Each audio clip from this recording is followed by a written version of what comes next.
$15,000 for a hotel suite? Yes, that's correct. For 7 years, my husband had nonchalantly swiped the card, treating it as a standard company perk. 12 Stellaris Group VIP cards, access to the exclusive lounge at Stellaris Fifth Avenue, complimentary valet parking, and free stays at their luxury hotels. He called it corporate welfare. But neither he nor his family ever bothered to verify the true source of these benefits. We finally got rid of the leech who clung to us for 7 years. My mother-in-law shrieked in the courthouse lobby moments after the divorce was finalized. That evening, the three of them, my ex-husband, his mother, and his new woman, threw a liberation party at a lavish rooftop bar, popping a $1,200 bottle of Dom Perignon to celebrate their victory. At that very moment, I quietly picked up my phone. Mr. Davies, please revoke all VIP privileges registered under Kevin Maxwell's name, effective immediately. The moment the hotel bill came, all 12 cards were simultaneously declined. Panicked, my ex-husband had to take out a high-interest payday loan on the spot. And the whole embarrassing scene was captured on video, spreading across social media like wildfire. How could she, the poor, orphan daughter-in-law they had scorned for 7 years, have the power to cancel his VIP cards? What exactly had just happened? Before our story begins, if you could hit the like and subscribe button and let us know where you're listening from in the comments, we'll send a little bit of happiness your way. It was a brisk March afternoon in 2027. The third-floor hallway of the Manhattan family court was bathed in the cold, sterile light of fluorescent bulbs. Clara sat on a hard plastic chair, turning her small, official seal over and over in her fingers. The little stamp grew slick with sweat in her palm. 7 years. From the age of 27 to 34, her entire married life was about to be erased by this single, simple object. Case number 42. Clara rose slowly from her seat. Her legs felt weak, but she refused to show any sign of faltering. Across the hall, her husband, Kevin, stood with his arms crossed, a smug look on his face. Beside him, his mother, Susan, pursed her lips in a sneer, and a little further away stood another young woman, Tiffany, Kevin's colleague and the real reason for this divorce. The mediation room was smaller than she expected. The court clerk spread the documents out and asked for a final confirmation. Both parties agreed to this no-fault divorce, correct? Clara nodded. Kevin gave a bored, indifferent nod of his own. Then, please sign here and affix your seals. Clara picked up the pen. The tip hovered over the signature line for a brief moment. She remembered signing their marriage license 7 years ago. Her hand hadn't trembled then. Back then, she believed their marriage would last forever. After signing, she took out her seal. She pressed it onto the red ink pad, and then firmly onto the document. The moment the bright red imprint appeared, she felt something inside her chest shatter with a dull thud. But her face remained a perfect mask of indifference. It was a look she had perfected over 7 years. The process was complete. The divorce is finalized, the clerk said, gathering the papers. Thank you for your cooperation. Cooperation? Clara scoffed internally. If being verbally abused by her mother-in-law, ignored by her husband, and ultimately discarded for another woman was cooperation, then yes, she had cooperated. As she walked down to the main lobby, a sharp, cackling laugh echoed from behind her. Ha! We're finally free. We finally shook off that parasite who's been bleeding us dry for 7 years. It was Susan's voice. Clara kept walking, but her ears were open. Mom, keep it down, Kevin said. But there was no real admonishment in his tone. In fact, she could hear the smile in his voice. Why should I? It's the truth. A girl with no family, no breeding, latched onto our family and sucked the life out of us for 7 long years. Tiffany giggled. Kevin, isn't it great? You don't have to deal with that anymore. Let's have a party tonight to celebrate. The sound of their laughter rained down on Clara's back. No family, no breeding. The words felt like daggers. But she didn't turn around. She didn't speed up. She simply walked, calmly and deliberately, toward the courthouse entrance. A gust of spring wind greeted her as she stepped outside. The March air was still crisp and cold. She felt a tingle at the tip of her nose as she headed for the taxi stand. She settled into the back seat of a yellow cab. The door closed, shutting out the city's noise. Only then did Clara allow herself to take a deep, shuddering breath. It felt as if a heavy weight she'd been carrying in her chest was finally beginning to dissolve. Where to, ma'am? The driver asked. Clara stared out the window for a moment. The courthouse was slowly receding in the distance. 7 years of marriage, 7 years of endurance, 7 years of exploitation, all of it was being left behind in that building. The Stellaris Tower. Midtown, she replied. Then, she pulled her phone from her purse. She scrolled through her contacts and found a number. Mr. Davies, Executive VP. It was a number she had never once called herself in 7 years. But today was different. From today, everything was going to be different. The phone rang twice before he answered. A familiar yet distant voice came through the line. Miss Sterling? Is everything all right? Clara gazed out the window and spoke, her voice surprisingly steady. Mr. Davies, regarding the VIP privileges registered under Kevin Maxwell's name. Yes, I'm aware of them. Please have all of them revoked by the end of the day. Every card, every benefit. Leave nothing. There was a brief silence on the other end. Then, Mr. Davies' voice returned, firm and professional. Understood. It will be handled before close of business today. Clara ended the call. The New York City skyline blurred past her window. Sunlight glinted off the gray skyscrapers. A leech who clung to us, they had said.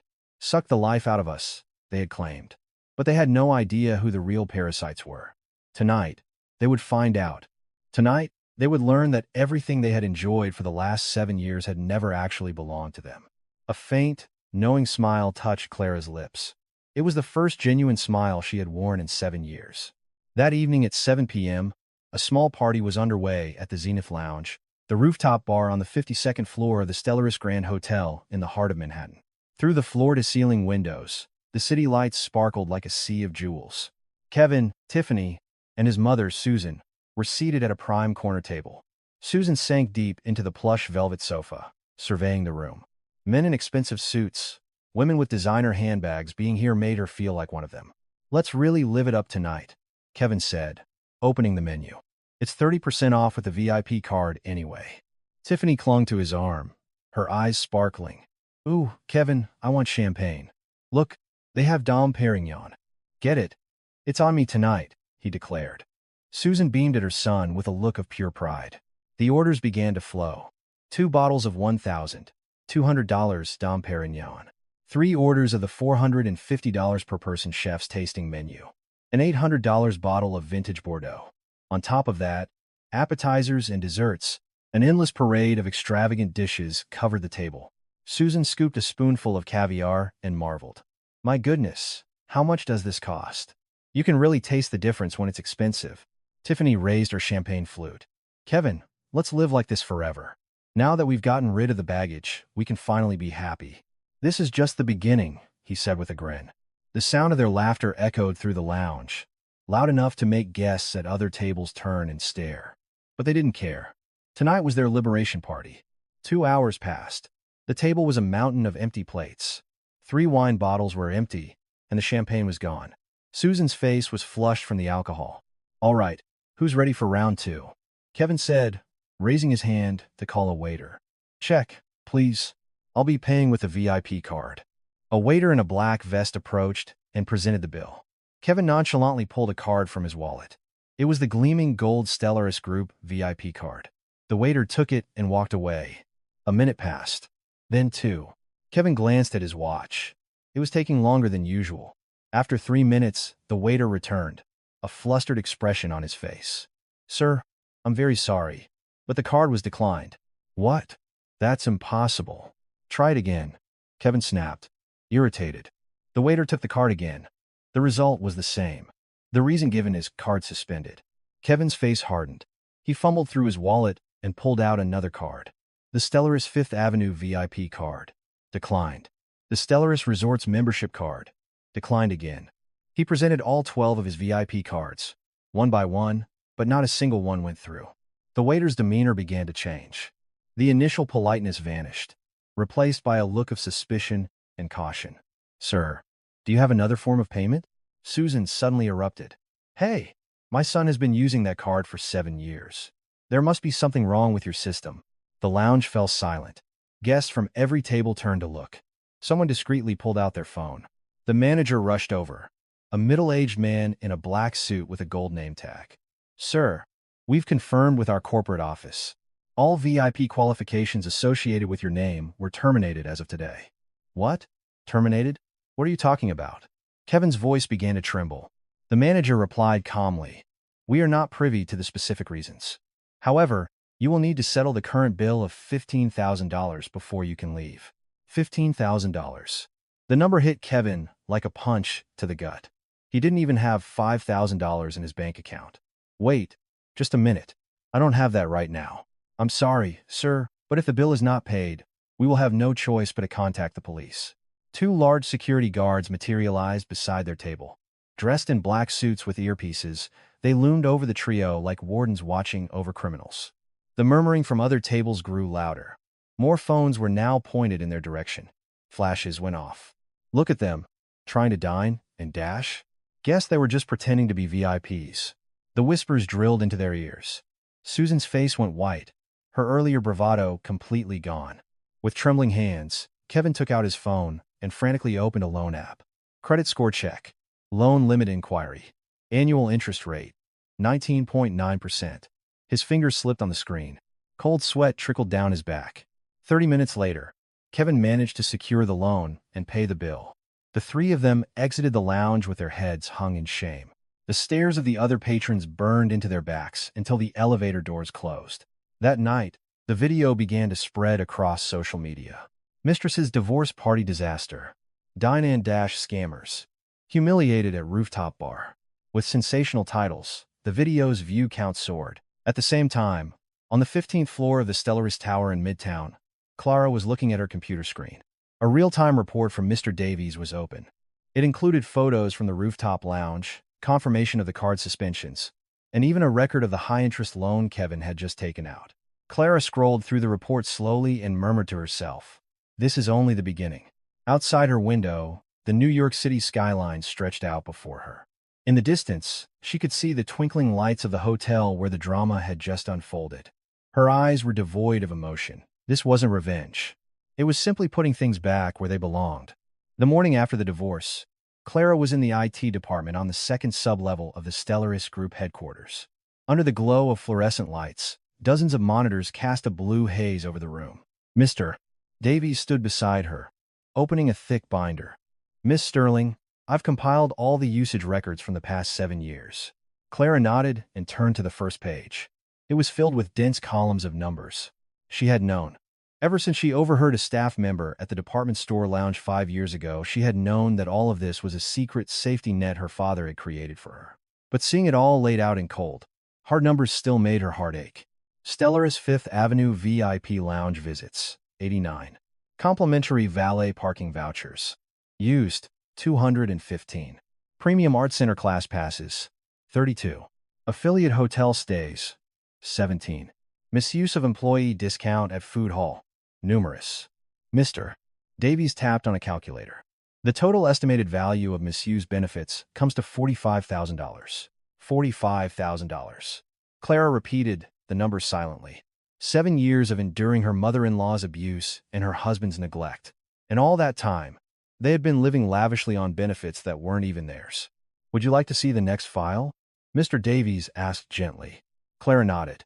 The monitor screen changed, and a CCTV video began to play. The scene was the designer handbag section of Stellaris 5th Avenue. The date stamp read the 3rd of May 2024, 3 years ago. In the video, her mother-in-law, Susan, was at the counter, her face red with anger. She was pointing a finger at the sales associate, shouting. The audio was off, but from her lip movements, Clara could guess what she was saying. "We found this in the customer complaint archives. We've also secured a written statement from the employee involved at the time," Mr. Davies said, handing her a sheet of paper. Clara took it with a trembling hand. The statement described how Susan had tried to return a designer handbag a week after purchasing it. The bag clearly showed signs of use. When the associate politely explained that a refund was not possible, Susan had thrown a tantrum in the middle of the store, screaming about how they were treating a VIP customer. Eventually, to avoid a bigger scene, the store had processed the refund, and Susan had taken the money in cash. This wasn't an isolated incident, Mr. Davies continued, producing another file. "We've confirmed 3 separate instances of suspected fraudulent returns. She would use the items and then return them for cash."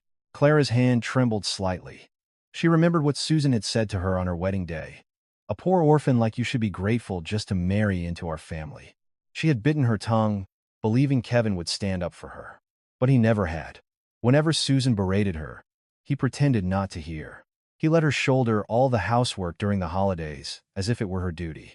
And all the while, he was out playing golf, enjoying hotel spas, and dining at fine restaurants using the VIP cards. Miss Sterling? Mr. Davies' voice brought her back to the present. Are you all right? Clara closed her eyes for a moment. A hot surge of emotion rose in her chest. 7 years of sorrow, injustice, and rage threatened to overwhelm her. But she pushed it down. Now was not the time to be emotional. When she opened her eyes, her gaze was cold and clear.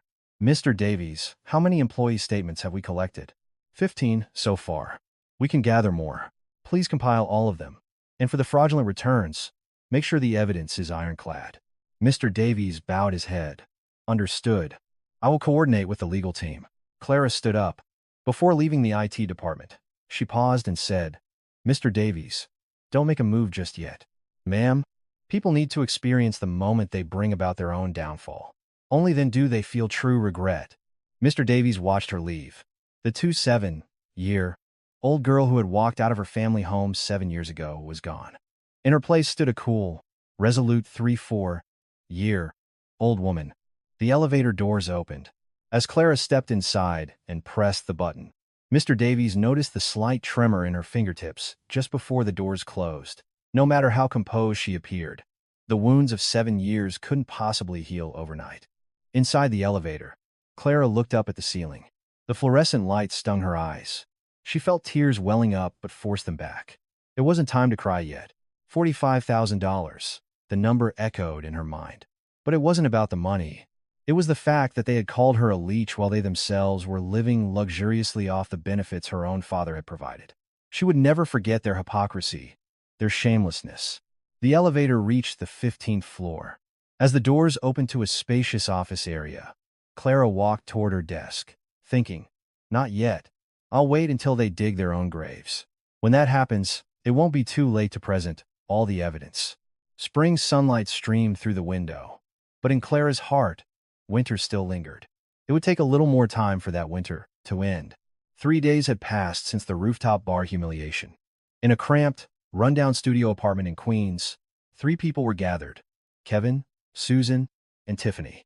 The small room contained a single bed, a small desk, and a clothing rack. Sunlight filtering through the window illuminated dust motes dancing in the air. Susan was glaring at her phone, re-watching the viral video. The scene of the cards being declined at the rooftop bar had hundreds of thousands of views. The comments were filled with mockery.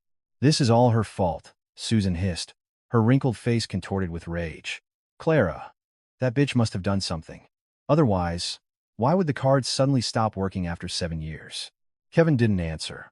He sat on the edge of the bed, staring blankly at the ceiling. He hadn't slept properly in 3 days. Dark circles ringed his eyes, and a rough stubble covered his chin. Kevin, you should eat something. I can make some ramen, Tiffany offered, touching his arm. Kevin shook his head. No, I'm not hungry. It wasn't that he wasn't hungry. It was that he had no money. The $15,000 emergency loan he'd taken to pay the hotel bill had an annual interest rate of 19.9%. The monthly interest alone was over $250. Combined with his existing credit card debt, he had exactly $28 left in his bank account. $28. The number haunted him. Just a week ago, he was flashing VIP cards and sipping champagne at a rooftop bar. Now, he couldn't even afford a bowl of ramen. You know, Tiffany began, getting up from the bed and sitting at the desk. Her voice was lower than usual, her eyes glinting with a scheming light. This means Clara is connected to the Stellarist Group. There's no other way all those benefits would be cut off at once. Susan's eyes narrowed. So, what are you getting at? Think about it. She has some kind of pull within Stellaris.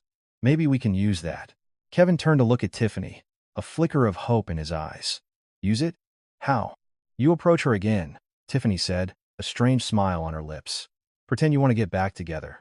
Susan's ears perked up. She was hung up on you for 7 years, right?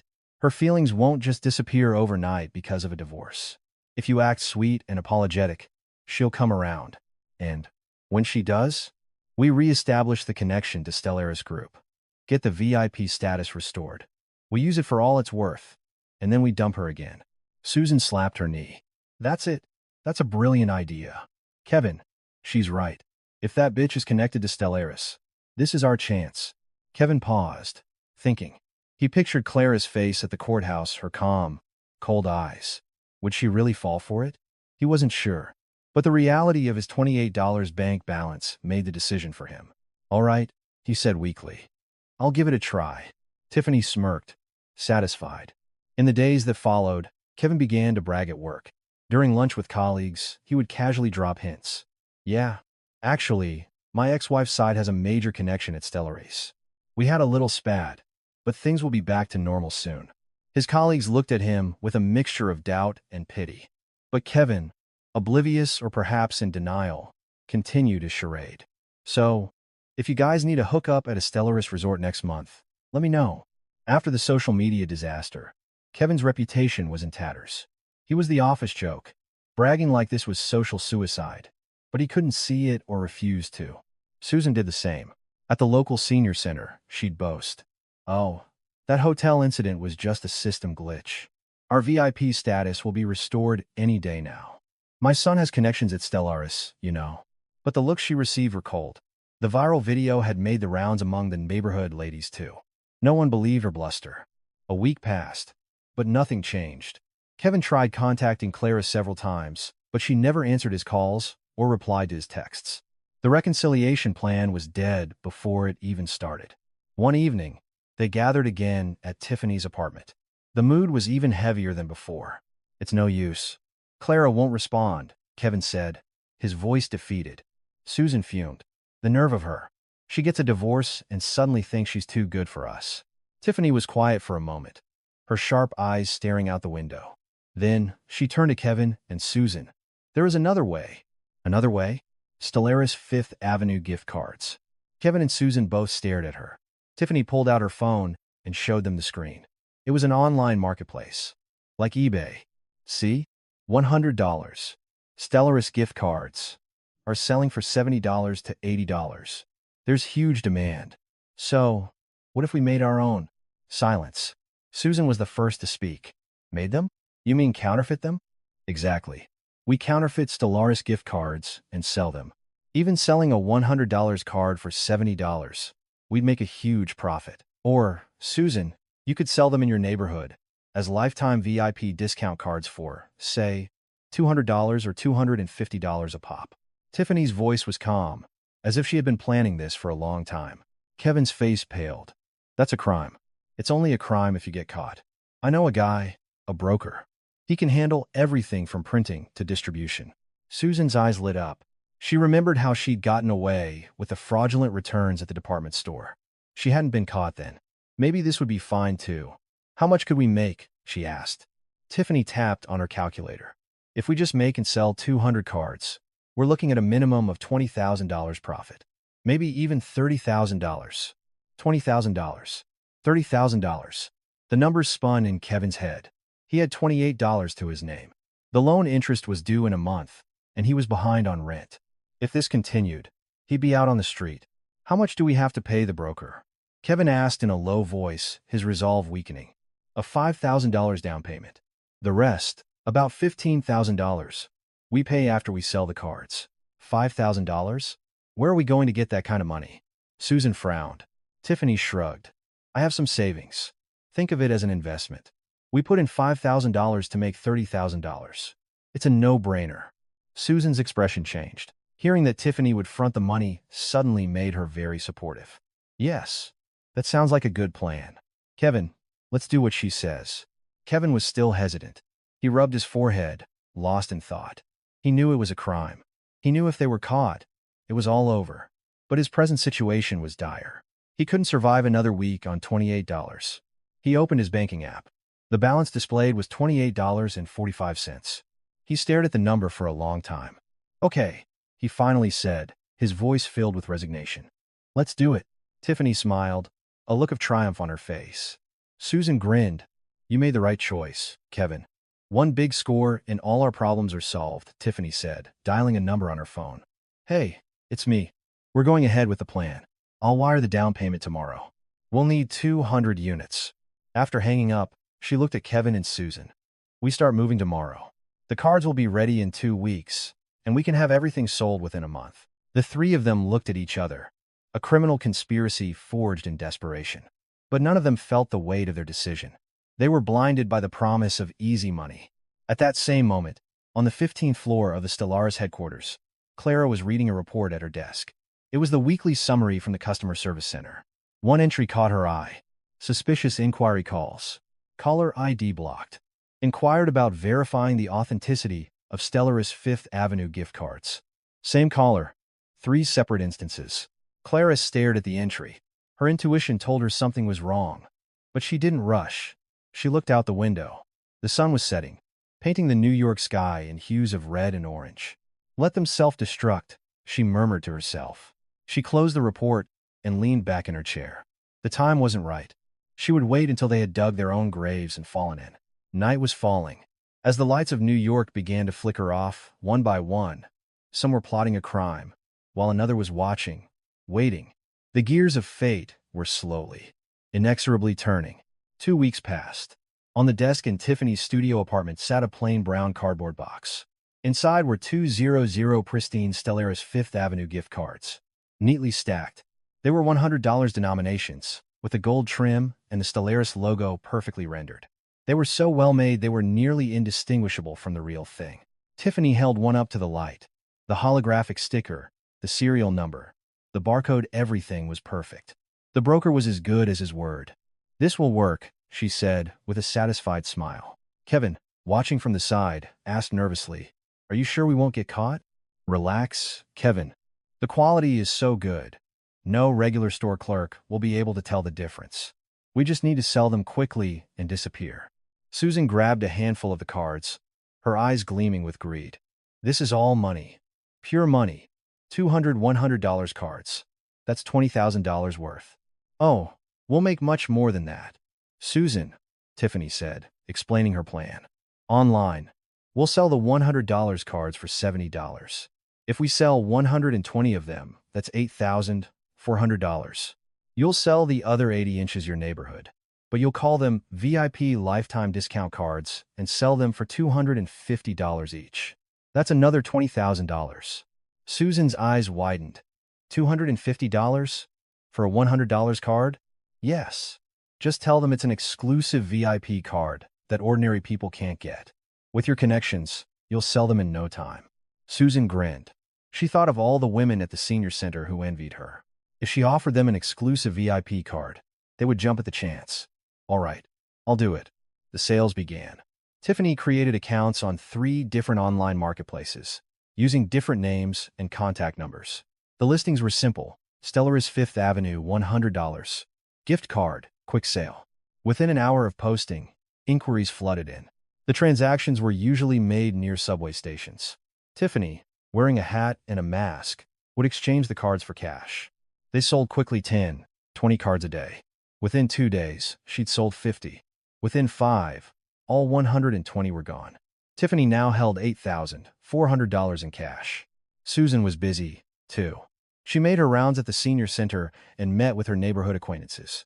"You can't buy these anywhere else," she'd whisper conspiratorially. "My son is a VIP at Stellaris, and he got these specially. I'm only offering them to people I know." The neighborhood ladies listened with rapt attention. "With this card, you get 30% off for life at Stellaris 5th Avenue. It's a $100 card, but I'll give it to you for a special price of $250. You won't find a deal like this anywhere else." It was a nonsensical pitch, paying $250 for a $100 card and calling it a discount. But the words VIP and lifetime discount were intoxicating. Her neighbors, who had known her for years, trusted her without question. "I'll take 5. Put me down for 3. I need 10 for my granddaughter's birthday." The orders poured in. Susan happily distributed the cards and collected the cash. All 80 were sold in 10 days. She now held $20,000. Combined with the $1,600 Kevin made selling a few to his colleagues, their total revenue was nearly $30,000. After deducting the initial $5,000 investment, they had a net profit of $25,000. The 3 of them gathered again in Tiffany's apartment. Stacks of cash sat on the table. Susan patted the money, amazed. Wow, it actually worked? I can't believe we made money this easily. Kevin's face was also glowing. The desperate man from 2 weeks ago was gone. Tiffany, you're a genius. With this, I can pay off my loan interest, catch up on rent, and still have plenty left over. Tiffany smiled and began to sort the money. But she didn't divide it into 3 equal piles. She put the vast majority into her own handbag, leaving only a small stack on the table. Here, this is for you and Kevin. Susan counted the money on the table. It was $5,000. What? Is this it? You said we made almost 30 grand. We have to pay the broker his $15,000 cut, and I have to take back the $5,000 I fronted. That leaves $5,000, which is $2,500 each. I'm just taking a little extra for my trouble. Susan's face twisted in anger. A little extra? I ran all over the neighborhood and sold 80 of those things, and all I get is 5 grand? Susan, if it wasn't for me, you wouldn't have this money at all. I'm the one who found the broker, and I'm the one who sold all the cards online. Tiffany's voice was cold, leaving no room for negotiation. Susan started to argue, but Kevin stopped her. Mom, let it go. $5,000 is better than nothing. Remember, we only had $28 in our account. Grumbling, Susan took the money. That night, Tiffany was alone in her apartment. Her handbag contained $25,000. The $15,000 for the broker? She never had any intention of paying him. She took out her phone and blocked his number. Then, she opened a real estate app and started searching for apartments in a different state. She was leaving New York.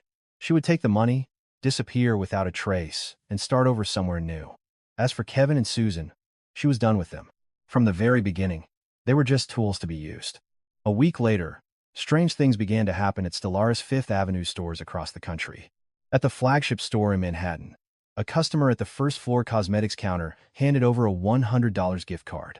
The cashier scanned the barcode, but an error message popped up on the terminal. I'm sorry, ma'am, but this card isn't being recognized. Do you have another one? What do you mean? I just bought it a little while ago. The cashier examined the card more closely. At first glance, it looked normal, but something was off. The angle of the hologram was slightly different, and the texture of the paper felt a bit rough. One moment, please. I'll get my manager. Similar incidents were reported in Chicago, Los Angeles, and Miami. A few counterfeit cards were being discovered every day.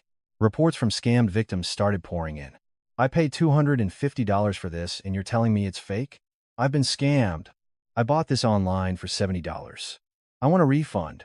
They told me it was a lifetime discount card. It's a fake? The customer service hotlines were ringing off the hook. Over 60 cases were reported. The total damages amounted to tens of thousands of dollars. An emergency meeting was called in the Stellaris Group boardroom. The head of internal audit presented his report. We've traced the distribution of the counterfeit gift cards to 2 main channels: online sales and in-person transactions. The online sales were traced to accounts registered with the same IP address on 3 different marketplace sites. The in-person sales were concentrated in a specific neighborhood in Queens. Have we identified the sellers? The in-person seller has been identified as a woman in her 60s named Susan Maxwell. We're still tracking the online seller, but believe they are part of the same operation. Clara, sitting at the side of the boardroom, closed her eyes. It was happening just as she had expected, but seeing it become a reality left a bitter taste in her mouth. They were destroying themselves, exactly as she had predicted. But her heart felt heavy. More than anger at Susan and Kevin, she felt a pang of sympathy for the victims. Dozens of people had been scammed. Many of them were elderly people from the senior center who had trusted Susan. There was probably a grandmother who had used her life savings to buy gifts for her granddaughter, or a young office worker who thought they had found a great deal. Their money had gone into Susan and Kevin's pockets, and from there, into Tiffany's handbag. Clara spoke. Contact the legal department. File a police report for forgery and fraud. The head of audit nodded. Understood. We'll proceed immediately. After the meeting, Clara remained alone in the room, gazing out at the New York skyline. The sun was setting, painting the sky in fiery colors. Her phone rang. It was Mr. Davies. Miss Sterling, one of the victims, came to the corporate office in person. She's a woman in her 70s. She said she spent $500 on the cards to buy a birthday present for her granddaughter. She's in tears. Clara's hand trembled. She could almost hear the old woman's sobs through the phone. Tell her I will contact her personally, and the company will fully compensate her for her loss. Yes, ma'am. After hanging up, Clara sat motionless for a long time. The phone in her hand felt heavy. She couldn't wait any longer. Waiting for them to self-destruct meant more innocent people would get hurt. It was time for her to end this herself. Clara stood up, her steps firm and resolute. Her eyes shone with a cold, hard light. It's time to end this, she thought. That single thought contained 7 years of patience and a final, unshakable decision. 10 days had passed since the counterfeit gift cards were exposed. In that short time, Kevin's life had completely imploded. It started at work. Kevin was eating in the company cafeteria when he overheard his colleagues whispering at the next table. Hey, you know how he was bragging about his Stellaris connection? Turns out it was all a lie. Seriously? How do you know? You know that Stellaris gift card scam on the news? The main seller was his mom. Her name was all over the local reports. Whoa, no way. So, he's the son of a con artist? Laughter erupted. The spoon in Kevin's hand froze. His ears burned, and his face flushed red. He couldn't lift his head. The food in his mouth felt like sawdust. That afternoon, his boss called him into his office. The door closed. His boss's face was stern. Kevin, are you aware of the rumors going around about you? What? What rumors? That you were going around boasting about a connection to Stellaris Group that turned out to be a complete fabrication. Kevin couldn't speak. His lips just trembled. And that video on social media, the one of you being humiliated at that hotel, that was you, wasn't it? Kevin, our clients see that stuff. When you're associated with our company, that kind of scandal reflects poorly on us. The message was clear. He wasn't being fired on the spot, but if he caused any more trouble, he was out. When Kevin returned to his desk, he could feel the stares of his colleagues. No one spoke to him. The people who used to ask him to lunch, the ones who invited him out for drinks after work, all avoided his gaze. Overnight, Kevin had become a ghost in his own office. When he got home, he collapsed onto the sofa. Susan, who was watching TV, turned to him. What's wrong? Did something happen? The whole office knows. About the gift card scam. Susan's face hardened. What? How did they find out? They said your name was in the news. Susan shot up and grabbed her phone. She typed her name into the search bar. Headlines popped up one after another. Stellaris gift card counterfeiting ring busted, 6-0. Year, old woman and accomplices investigated. Although her name wasn't in the national articles, the local neighborhood forums were buzzing with the story. What did I do wrong? All I did was sell a few gift cards. Susan cried, feigning innocence. But the reality was harsh. A police report had been filed, and victims were demanding their money back. The next day, the phone calls started. Is this Susan Maxwell? I'm one of the people who bought a $250 gift card from you. They're telling me it's fake. I want my money back. Now, Susan, it's Mike from down the street. I bought $500 worth from you. What's going on? Did you scam us? Hello? This is Eleanor from the senior center. I trusted you and bought $1,000 worth of those cards. And they're all fake. You bring me my money right now.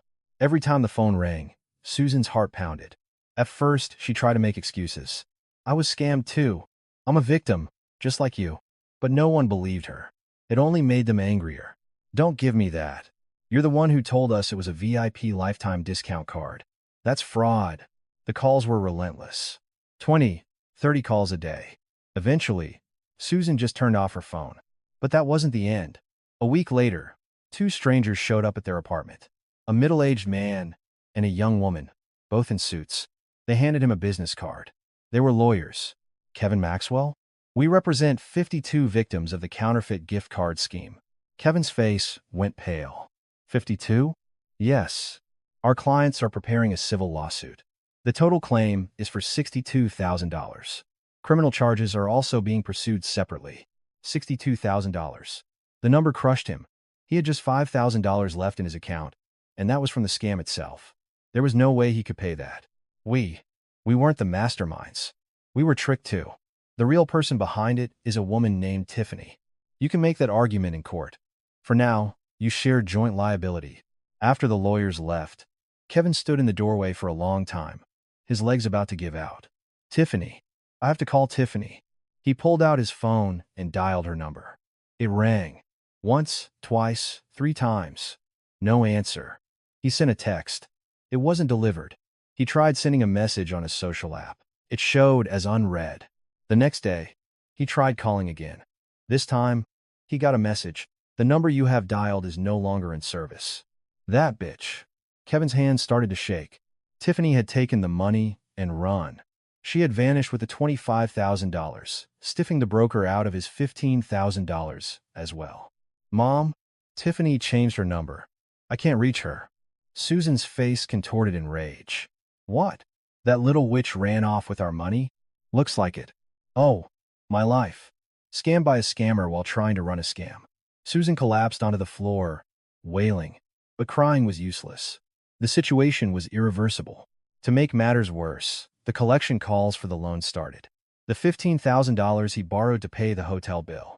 The monthly interest was over $250. He couldn't even touch the principal. Your payment of $250 is now due. Failure to pay will result in a negative impact on your credit score and may lead to legal action.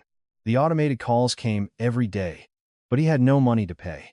Of the $5,000 they had, $2,000 went to back-due utility bills and $1,000 to food.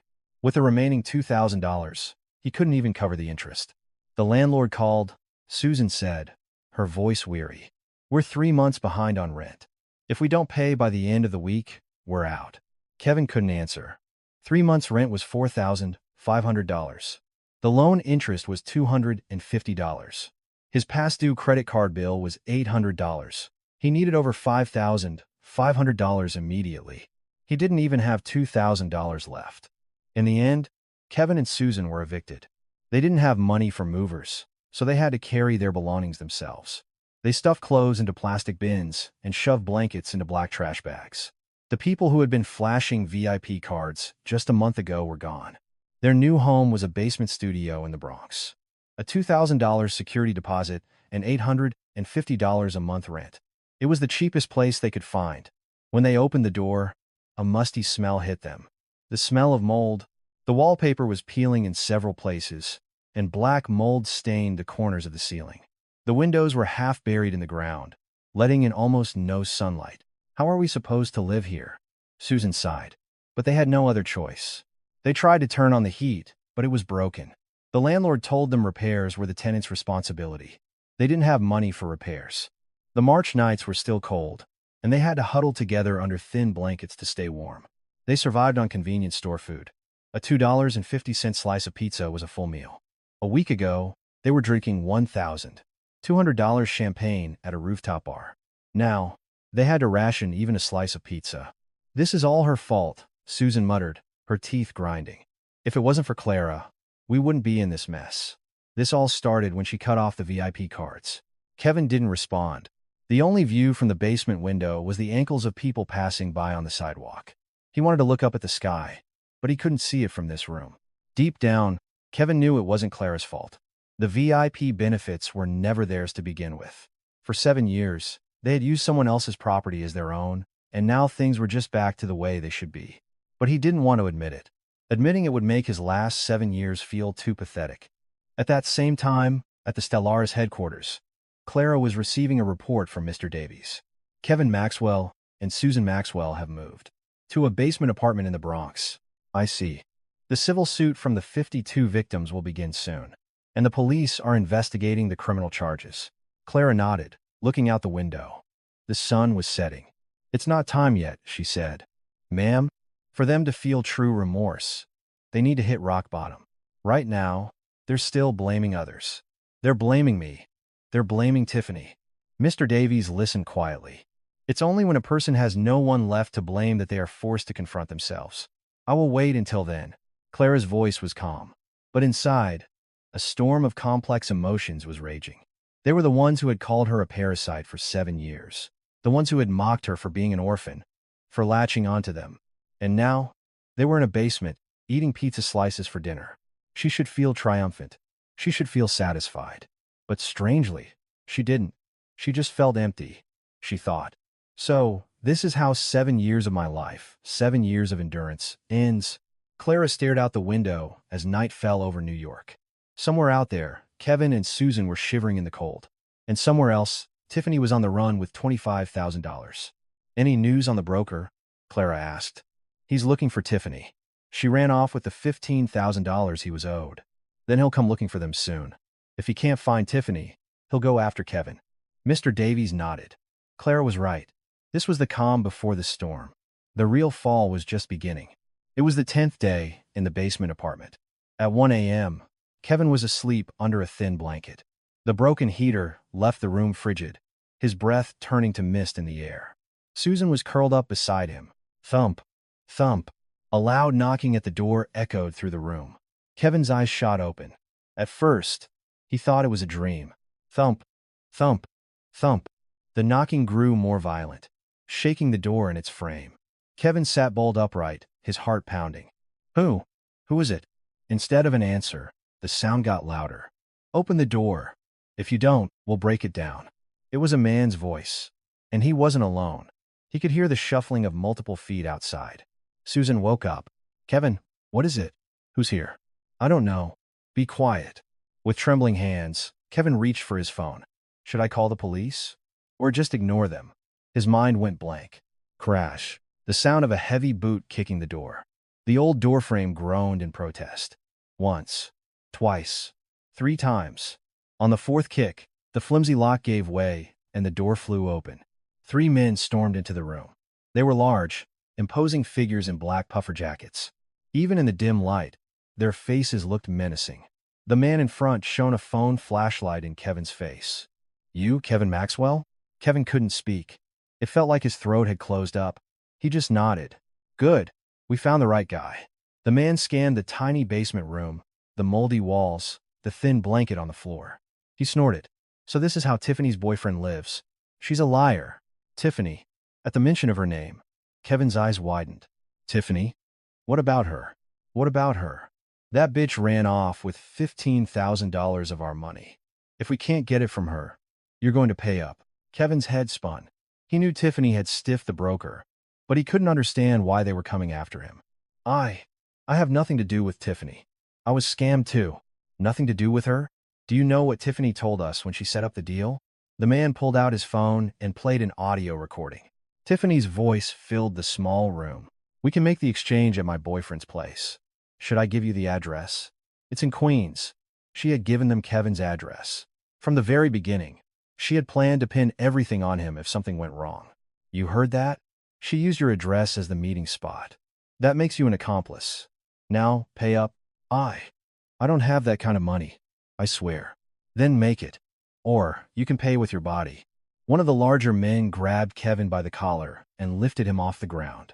Kevin's face twisted in terror. Please. Please let me go. Let you go? Give us our $15,000 and we'll let you go. Susan shrieked. What are you doing? Let go of my son. She rushed forward and tried to pull the man's arm. The man, annoyed, flung his arm out. The small shove was enough to send Susan stumbling backward. In the cramped room, it was a fatal misstep. Susan's back slammed against the wall with a sickening thud. She cried out and crumpled to the floor. Mom! Kevin screamed, but he couldn't move, still held by the collar. Susan clutched her chest, her face turning a deathly pale.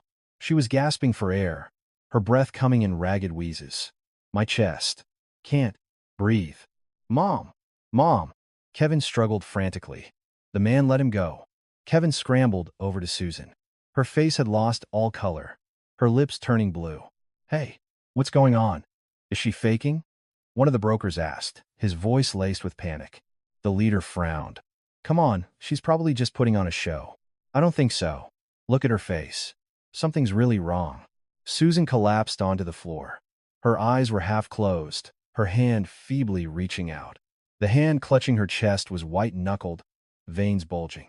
Call 911. Please, save my mom. Kevin sobbed. He fumbled for his phone, but his hands were shaking too violently to press the buttons. He finally managed to dial 911. Hello? Someone collapsed. She's holding her chest. She can't breathe. Please, hurry. The brokers exchanged nervous glances. This was not how they had planned this. Hey, let's get out of here before this gets any worse. But what about the money? We'll get it later. If she dies here, we'll be charged with murder. The 3 men scrambled out of the apartment, leaving the door wide open. A cold wind blew into the room. Kevin didn't even notice them leave. He was holding his mother. Mom, stay with me. Mom. Susan's eyes were losing focus. Only a harsh, rasping sound came from her lips. Her hand weakly gripped Kevin's arm, then fell limp. 10 minutes passed. The wail of an ambulance siren grew closer. Red lights flashed through the basement window. Paramedics rushed in. "What's the patient's condition?" "My mom." She grabbed her chest and collapsed. She couldn't breathe. A paramedic checked Susan's pulse. His expression grew grim. "Suspected acute angina. We need to transport immediately." Susan was loaded onto a stretcher. Kevin ran alongside it. In the ambulance, an oxygen mask was placed over her face. The heart monitor showed an erratic, jagged line. "Ma'am, you're going to be okay. We're almost at the hospital. Just hang on," a paramedic said. But Susan didn't respond. She just stared blankly at the ceiling. At the hospital emergency room, it was past 2 a.m. Susan was wheeled into a treatment room. Kevin sank into a chair in the waiting area, his hands shaking uncontrollably. They were still slick with his mother's cold sweat. His mind was a complete blank. An hour passed. A doctor came out to the waiting room. "Family of Susan Maxwell?" Kevin shot up. "Yes, that's me. How is my mom? Is she okay?" "It's acute angina. We were able to stabilize her for now, but she'll need further tests and treatment." "Treatment? How long will it take?"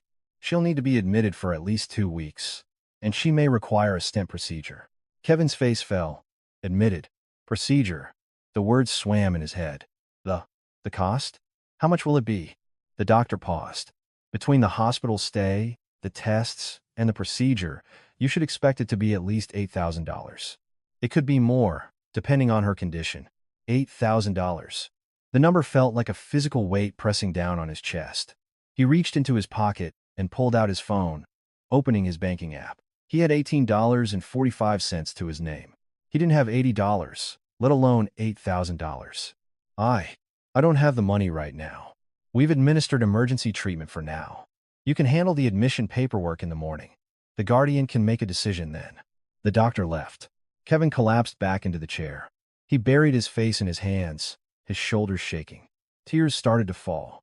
He hadn't cried once through all the recent turmoil. But now, he couldn't stop them. $8,000.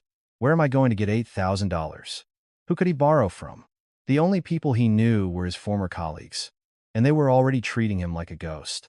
His only family was his mother, lying in the ER. Suddenly, one person came to mind. Clara, the woman he had lived with for 7 years. The woman he had called a leech and kicked out of his life. The woman he had mocked in the courthouse lobby, asking her for help. The thought was absurd. But right now, Clara was the only person he could think of who might have that kind of money. Kevin hesitated for a long time. His pride warred with his desperate reality, and his reality won. He took out his phone and found her number in his contacts, Clara's CO. It was still there. His finger hovered over the call button. What do I say? How do I ask? But the beeping of the machines from inside the ER spurred him on. His mother could die. This was no time for pride. Kevin pressed the call button. It rang once, twice, 3 times. It was 3 a.m. She would never answer. But after the 4th ring, the call connected. "Hello?" It was Clara's voice, groggy with sleep. Kevin froze. The words were stuck in his throat. "Hello. Who is this?" Kevin finally managed to speak. It's me." "Kevin." There was a short silence on the other end. Then, Clara's voice, now cold and sharp, returned. "What do you want at this hour?" "My mom." She collapsed. "We're at the hospital. We need money for her treatment." Kevin's voice trembled. Tears welled up in his eyes again. "Please, for the sake of our 7 years together. Just this once. Please help me." Through the phone, he could hear Clara's breathing. A long, deep sigh. The answer did not come quickly. The night was deep. Under the cold, sterile lights of the ER, Kevin waited for an answer from the woman he had called a leech for 7 years. At 3 a.m., Clara sat up in bed, staring at her phone. The recent call log was on the screen. Kevin Maxwell. 3 minutes 47 seconds. For the sake of our 7 years together. Please help me. His words echoed in her mind. The trembling voice, the choked sobs, he was definitely crying. In the 7 years they were married, she had never once seen him cry. And now, that same man was sobbing on the other end of the phone. Clara looked out her window. There were no stars in the New York night sky, only the hazy glow of streetlights. "Don't go," A voice inside her said. They called you a parasite. They mocked you for having no family.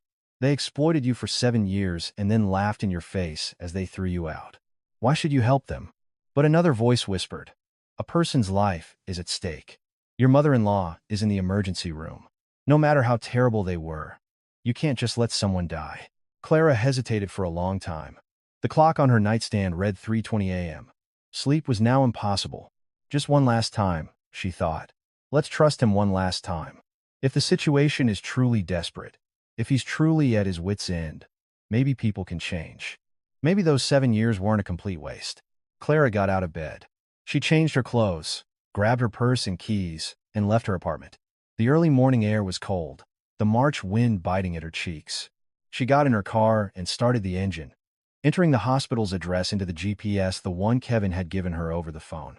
The car moved through the dark, empty streets. Only the traffic lights blinked rhythmically in the silence. As she drove, her mind drifted back.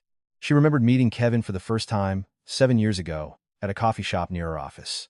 He was charming, funny, and warm. When she told him her parents had passed away when she was young, he had seemed genuinely concerned. She remembered his words on their wedding day. I'll make you happy for the rest of your life. I'll be your family. She had believed him. She had truly believed him. But after the wedding, everything changed. Her mother-in-law's abuse began, and Kevin never once took her side. Whenever she was called a poor orphan, he pretended not to hear. It went on like that for 7 years. Still, just one more chance. Clara shook her head. Don't get your hopes up. Just go. Assess the situation. If they need help, help them. If not, just turn around and leave. 30 minutes later, she arrived at the hospital. It was a little after 4 a.m. The red light of the emergency sign pulsed in the darkness. Clara got out of her car and walked inside. The distinct smell of antiseptic filled her nostrils. She asked the nurse at the front desk, I'm looking for the guardian of a patient named Susan Maxwell. Susan Maxwell? One moment. The nurse checked the computer. She's been moved to a regular room. Room 604. On the 6th floor. Thank you. Clara took the elevator. As the doors closed, her heart began to beat a little faster. She was about to face Kevin, the man she had lived with for 7 years and divorced just a month ago. She arrived on the 6th floor. The hallway was quiet. Most patients and their families were asleep. White fluorescent lights cast a sterile glow. Room 601, 602, 603. With each step, her heart pounded harder. She reached room 604. The door was slightly ajar. As she reached for the handle, she heard voices from inside. So, is she coming? It was Susan's voice. For someone who had supposedly collapsed, she sounded surprisingly strong. Clara's hand froze. I called her. I think she'll come, Kevin replied. Good. We have to play this right. I know. Clara stood frozen outside the door, holding her breath. The conversation continued. We need to get at least $30,000 out of her. The $8,000 for the hospital bill, the back rent, the loan payments. We need 30 grand. I know, Mom, but she's not just going to hand it over. That's why you have to use your head. You have to approach her again. Pretend you want to get back together. Clara's hands started to tremble. She couldn't believe what she was hearing. Get back together? Yes. Tell her you were wrong, that you want to start over. She'll fall for it. She was attached to you for 7 years. There have to be some lingering feelings. But what if we actually have to get back together? Don't be an idiot. We just use her for as long as we need to. Get the money. Re-establish the Stellaris connection. Bleed her dry. And then dump her again. Susan's voice was laced with a cruel amusement. Kevin chuckled along. Yeah, that could work. I'll have to act really pitiful when she gets here. Exactly. Cry. Women get weak when they see a man cry. Get on your knees. Beg her to save you. She'll melt. The sound of their laughter drifted out into the hallway. Clara stood there, listening, her entire body turning to ice. Just one last time. She realized how foolish that thought had been. People who hadn't changed in 7 years weren't going to change in a month. To them, she was, and always would be, nothing more than a tool to be used. Quietly, Clara pulled out her phone. She opened the voice recorder app and pressed the red button. The timer on the screen started ticking.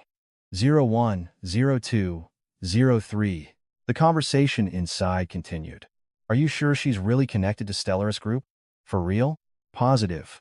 There's no other way the VIP cards would all get cut off at once. So, who's her connection? You don't think she's like a secret heiress or something, do you? Nah, no way. She's probably just connected to some high-level executive. Whatever it is, we have to nail this. If we miss this chance, we're finished. I know. This is our last shot. We have to make it count. Clara stood there, holding her phone as the recording timer ticked on. 1 minute. 2. 3. Inside, they continued to plot how to extort more money from her, how to regain their VIP privileges. At 4 minutes and 12 seconds, Clara stopped the recording. It was more than enough. She didn't need to hear any more. She lowered the hand that had been on the doorknob. She didn't open the door. She turned and walked away, retracing her steps down the long, quiet hallway. Her face was a blank mask. There were no tears. The last lingering shred of attachment she had felt for them had been cleanly severed. Her heart felt hollow. She took the elevator back down to the first floor. She walked past the lobby and stopped at the billing office. The main windows were closed, but a night shift employee was on duty. Excuse me. Yes? How can I help you? I'd like to pay the hospital bill for the patient in room 604, Susan Maxwell. The employee checked the computer. Ah, yes. The emergency treatment and test fees so far come to about $1,800. If she's scheduled for further treatment, you can also make a deposit. I'll pay for everything. And please put down a $5,000 deposit for any future costs. So, a total of, wheat cents? Yes. Clara handed over her card.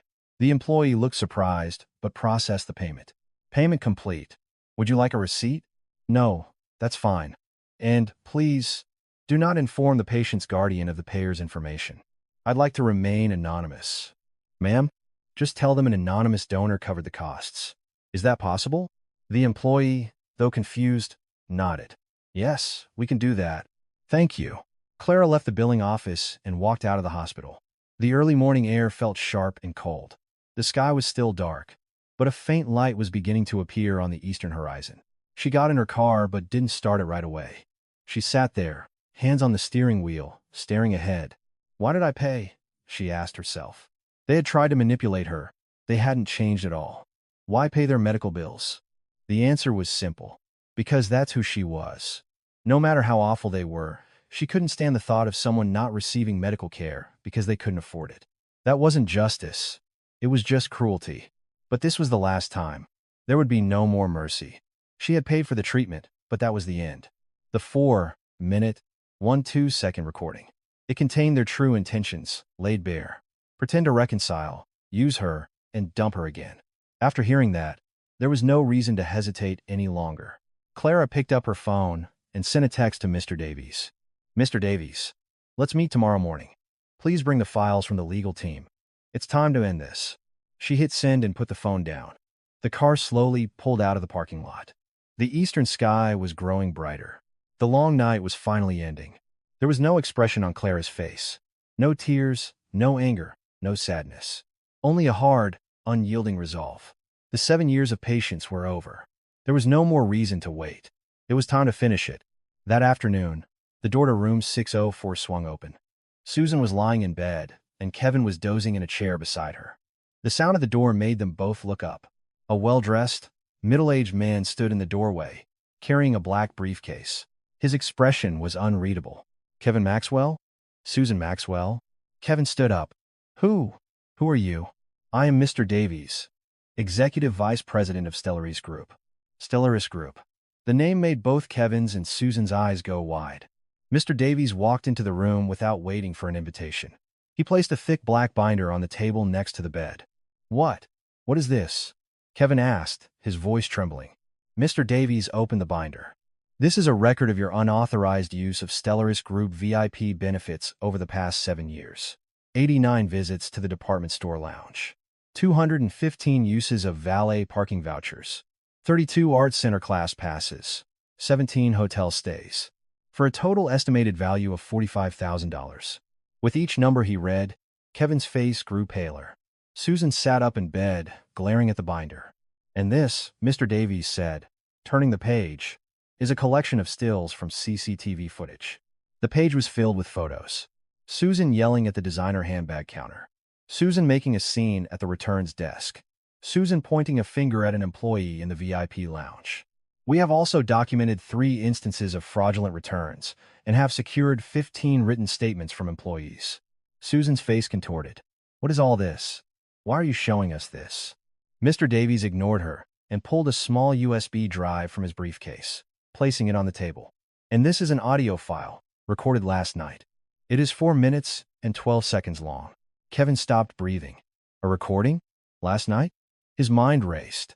What did we say last night? That they would manipulate Clara, pretend to reconcile to get her money. Our legal team has reviewed the evidence. Charges of fraud, unjust enrichment, and forgery are all applicable. Mr. Davies stated, his voice devoid of emotion. Criminal charges and a civil lawsuit will be filed concurrently. The civil suit from the 52 victims of the gift card scam is for $62,000. And the Stellaris legal team is currently filing for an asset freeze. Asset freeze. The words made Kevin's legs buckle. He collapsed into the chair. An asset freeze? Yes. Once the court approves it, all bank accounts under both of your names will be frozen. Susan shrieked from the bed. What is this? What did we do to deserve this? For the first time, Mr. Davies looked directly at Susan, his eyes like ice. For 7 years, you used benefits that were not yours as if they were. You called your daughter-in-law a leech, when in fact, you were the one living as a parasite. Susan's mouth fell open. She was speechless. I will leave these documents here for you. I suggest you read them and hire a lawyer. You're going to need one. Mr. Davies turned to leave. As he opened the door, Kevin called out desperately, wait. What about Clara? Did Clara order you to do this? Mr. Davies paused and looked back at him. Miss Clara Sterling no longer has any connection to either of you. Do not contact her again. The door closed, leaving the room in silence. Kevin stared blankly at the binder on the table. He reached out and flipped a page. Numbers, photos, witness statements, the evidence of their 7-year charade was all there. Mom, what are we going to do? Kevin's voice shook. Susan didn't answer. She just stared out the window. The sky was turning gray. A few days later, a termination letter arrived for Kevin. Damage to company image, poor work ethic, social media scandal. There were many reasons, but the message was simple. You are no longer needed here. On the same day, a summons from the police arrived. Forgery and fraud. His appearance was scheduled for the following Monday. Then, a notice from the court came. An asset freeze had been granted. All accounts in Kevin and Susan's names were frozen. The few $100s they had left were now inaccessible. Sitting in the basement apartment, Kevin stared at the 3 pieces of paper. The termination letter, the police summons, the asset freeze notice. 3 documents that had just demolished his entire life. At that same time, at the Stellaris headquarters, Clara sat in her office, looking out at the sunset painting the New York sky orange. There was a knock on the door. Come in. Mr. Davies entered, holding a worn, manila envelope. Miss Sterling, the chairman asked me to hold on to this for the past 7 years. My father? Yes. He said it was time for you to have it. Mr. Davies placed the envelope on her desk. Clara looked at it. It was blank. What is it? Please, see for yourself. Mr. Davies quietly excused himself. Alone in the office, Clara opened the envelope. Inside was a stack of papers. Typed text filled each page. They were dated April 2020, May 2020, June 2020. A series of reports, starting 7 years ago. Monthly status reports, written in Mr. Davies' hand. March, wedding ceremony completed. Lease signed for newlywed apartment.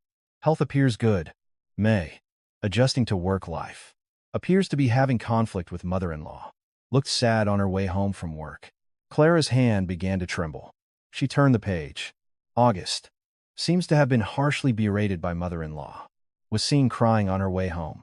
Husband appears to be ignoring the situation. December. Spent Christmas alone. Husband and mother-in-law are on vacation.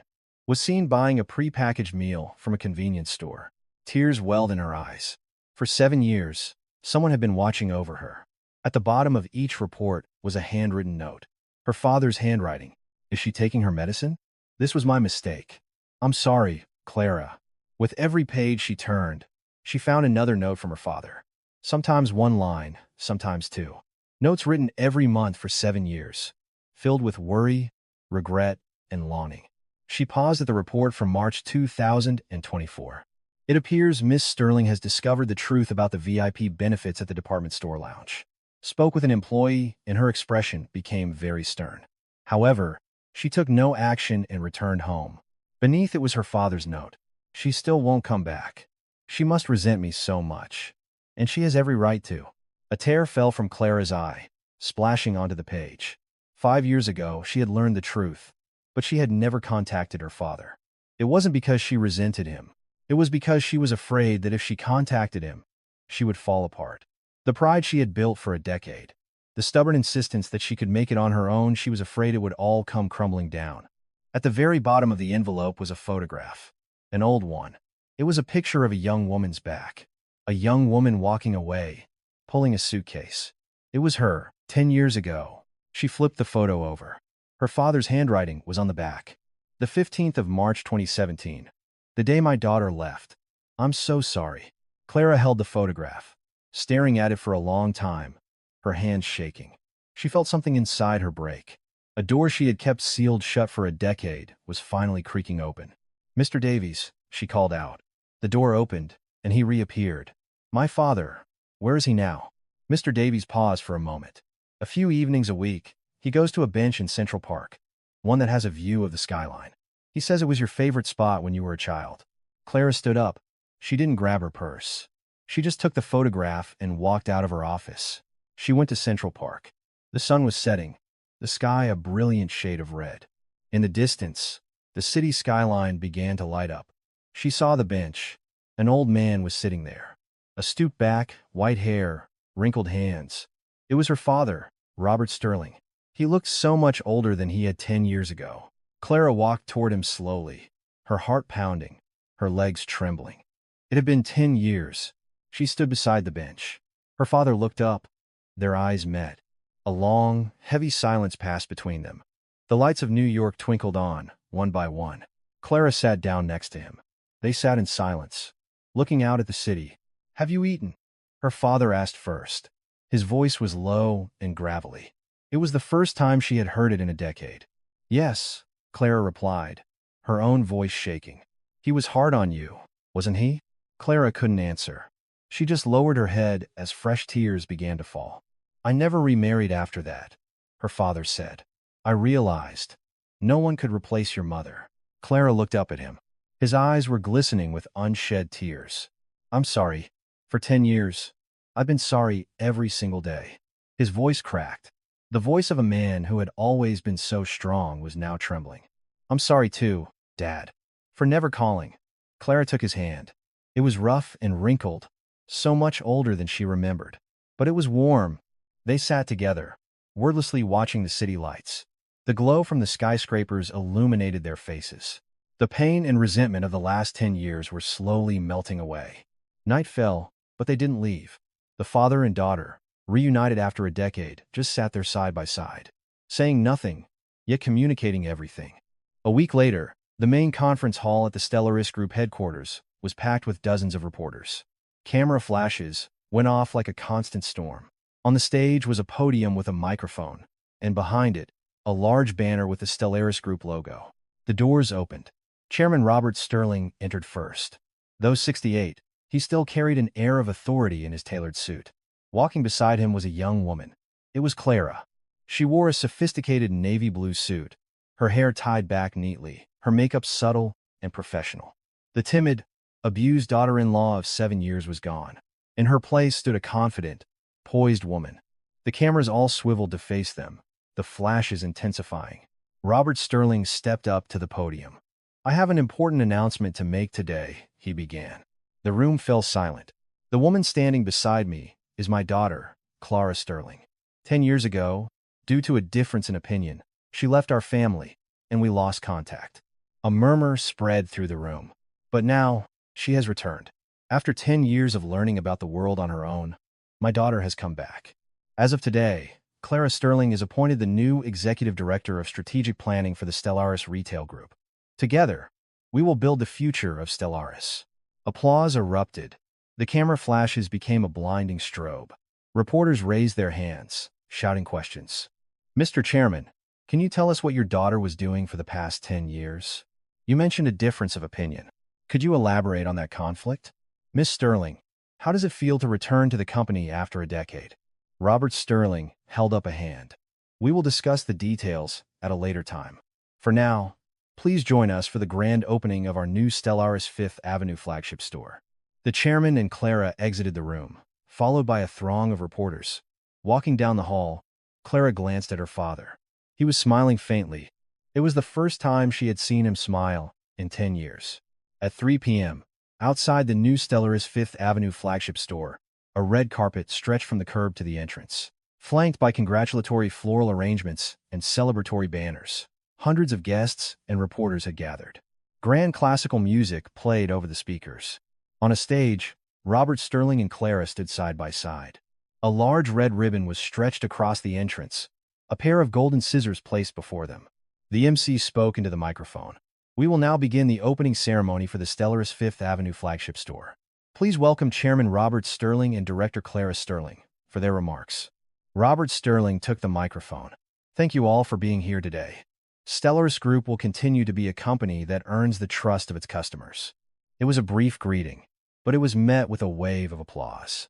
Then, Clara stepped up to the microphone. Good afternoon. My name is Clara Sterling. Her voice was clear and steady. For 10 years, I learned about the world from outside the Stellaris Group. During that time, I came to understand what is true value and what makes us human. She paused, looking out at the crowd.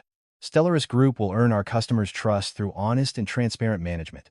We will stand by you not with a flashy exterior, but with sincere service. Thank you. Thunderous applause. Clara bowed her head. Her father watched her with a proud smile. And now, the MC announced, the ribbon-cutting ceremony. Robert and Clara each took a pair of golden scissors and stood before the red ribbon. The cameras flashed incessantly. 1, 2, 3. The scissors sliced through the ribbon. As the red fabric fell away, a shower of golden confetti rained down from above. Triumphant music swelled, and the crowd erupted in cheers and applause. Through the falling golden confetti, Clara looked at her father. He was looking at her. Their eyes met. No words were needed. The empty space that had existed for 10 years was finally being filled. So, this is what it feels like to not be alone, she thought. It's so warm. At that same moment, at a subway station in a far-flung corner of the city, a temporary tent had been set up. It was a soup kitchen, a long line of homeless people, day laborers, and the destitute snaked out from the entrance. At the very end of that line stood two people, Kevin and Susan. Kevin wore a worn-out puffer jacket, the same one he'd been wearing for a week. He had no money for laundry. Susan, since being discharged from the hospital, looked even more gaunt. Her cheeks were hollow, her eyes sunken. In her hand, she clutched a paper ticket. Number 87. 6 more people ahead of them. I'm starving. Why is this line moving so slowly? Susan grumbled. Kevin didn't answer. He just stared blankly ahead. Inside the tent, a large TV was mounted on the wall, tuned to a news channel. A glamorous opening ceremony was on the screen. The red carpet, the golden confetti, the applauding guests. And in business news, the new Stellaris Fifth Avenue flagship store opened its doors this afternoon. The event made headlines with the attendance of Chairman Robert Sterling and his daughter, Director Clara Sterling, who recently returned to the company's management. The camera zoomed in on the two figures on the stage, Robert Sterling and Clara. Clara was at the podium, giving her speech. Stellaris Group will earn our customers' trust through honest and transparent management. Kevin's eyes were glued to the screen. That's Clara? The confident woman on that stage, speaking to hundreds of people, was Clara? Director Clara Sterling is the only daughter of Chairman Sterling. She reportedly left the company 10 years ago for personal reasons and has only recently returned. Only daughter? The chairman's only daughter? Susan stared at the screen, her mouth agape. Is that Clara? She's the chairman's daughter? Kevin couldn't speak. His mind was a white void. 7 years. For 7 years, he had thought of her as a poor orphan, a pitiful girl with no family. He had called her a parasite, a leech who latched onto them. And she was the heiress to the Stellaris Group. On the screen, Clara and her father held the golden scissors together. They cut the ribbon, golden confetti rained down, and the crowd cheered. Under the bright lights, they were both smiling radiantly. Kevin stared at the scene, his hand unconsciously crushing the paper ticket. What did we say to her? Susan mumbled, her voice trembling. We called her a parasite. A girl with no breeding. A leech who sucked us dry for 7 years. Kevin hung his head. He reached into his pocket. His fingers brushed against something small and metal. It was a single coin. A quarter. It was all they had left. Their accounts were frozen. They had been kicked out of their basement apartment. They were under police investigation and facing a $62,000 lawsuit. They didn't know where they would eat tomorrow or where they would sleep tonight. Kevin looked at the quarter in his hand. His own face was faintly reflected on its surface, a tired, pathetic man. The woman he had called a leech for 7 years was, in fact, the rightful owner of everything they had enjoyed. The VIP benefits were a secret safety net her father had created for her. And they, without a second thought, had taken it all for granted. And they had despised her for it, mocked her, and finally, discarded her. Number 87. A voice from the soup kitchen called out. Susan tugged at his arm. Hey, that's us. Let's go. Kevin slowly raised his head and walked to the counter. He took a plastic tray, a scoop of rice, a ladle of soup, a couple of side dishes. This was dinner. He sat down at a metal table and picked up a spoon, but he couldn't bring himself to eat. The news report was still playing on the TV. The golden confetti, the applause, the bright lights. She did this to us, Susan said, slurping her soup. This was her revenge. She planned it all from the beginning. Kevin didn't answer. Revenge? Was that what it was? No. Clara hadn't gotten revenge. She had simply restored the natural order of things. She had taken back what was never theirs to begin with. He put down his spoon. He couldn't eat. The quarter in his hand felt cold. On the TV screen, Clara was smiling, standing next to her father, receiving the applause of hundreds of people. A radiant smile, looking at her. Kevin thought, so that was the real her. A version of her he had never seen in 7 years. Confident, brilliant, happy. That was who she always was. And he realized how incredibly foolish he had been. For 7 years, he had failed to see the real person. Or rather, he had never even tried. He had only seen the shell, the poor orphan, and had never bothered to look at the person inside. Susan finished her food and stood up. Let's go. We need to find a place to sleep tonight. Kevin got up too. They left the soup kitchen and climbed the stairs of the subway station. The city was dark. Street lights were flickering on. They didn't know where to go. They had nowhere to go. They just started walking, aimlessly. The quarter in his pocket rattled with each step. It was all they had left. Under the same sky, someone was celebrating a new beginning in a shower of golden confetti. And someone else was wandering the dark streets with a single quarter, with no place to call home. Their two worlds had completely diverged, never to intersect again. Night deepened over New York. The lights of the skyscrapers twinkled in the distance. For some, those lights were a symbol of hope. For others, they were an unattainable dream. That was the world, and that was the result they had created for themselves. If today's story resonated with you, even in a small way, we hope you'll visit us again. And if you have a moment, please leave a kind word for the protagonist of our story. Your encouragement might be just what someone needs to get through their tomorrow. We are sincerely rooting for your today and all of your tomorrows. Thank you for listening.